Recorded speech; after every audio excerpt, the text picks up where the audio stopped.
So most people feel overwhelmed by their finances, not because they don't care, but really because they have no idea how much their life costs each month. So they try budgeting apps, they cut back on lattes, they don't take Uber anymore, all without seeing real financial progress. They're focusing on the small stuff and ignoring the big, consistent expenses that drain their income. And it's coming from that belief that if I cut back on the little things, I'll be fine. And this belief assumes that small savings are magically going to fix your financial life. But when you figure out that your biggest financial leaks are actually in your biggest categories, then you can fix them and you can reclaim hundreds or even thousands of dollars every month. And that's what I'm going to cover in this video are the 3 biggest buckets that you can find savings.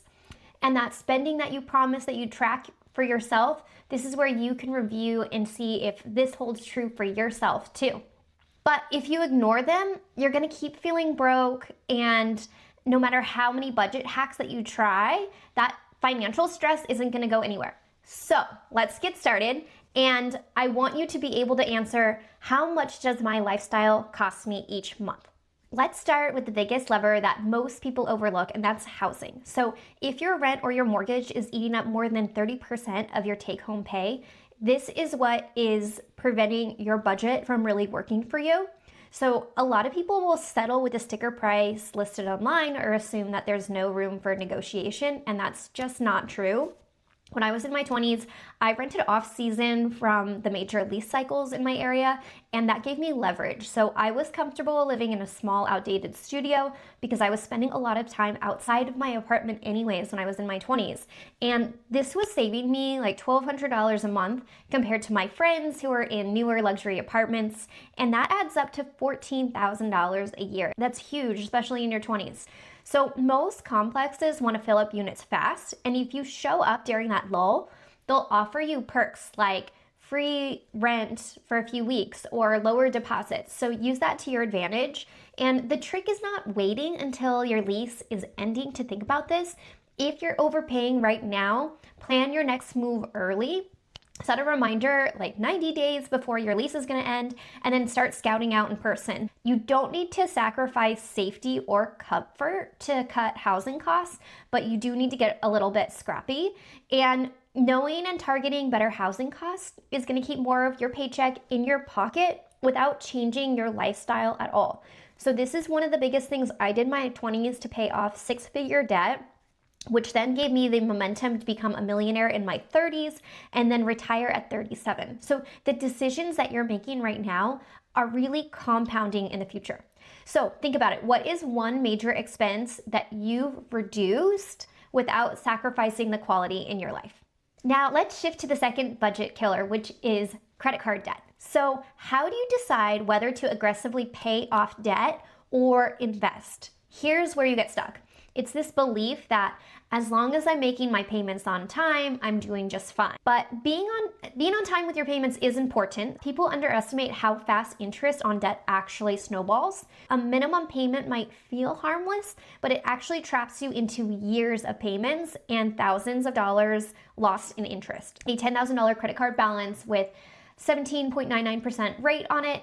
If you stick with the $325 monthly minimum, it's going to take you 42 months and it's going to cost you $3,500 in interest alone. But if you decide to pay an extra $100 a month on top of that minimum, that actually speeds up your debt payoff by a full year, and it saves you over $1,000 in interest. And if you pay even more aggressively and you transfer your balance to a 0% APR card, you can break free even faster. So another thing you can do is you can try calling and negotiating your rate down, especially if you've been paying those minimums on time.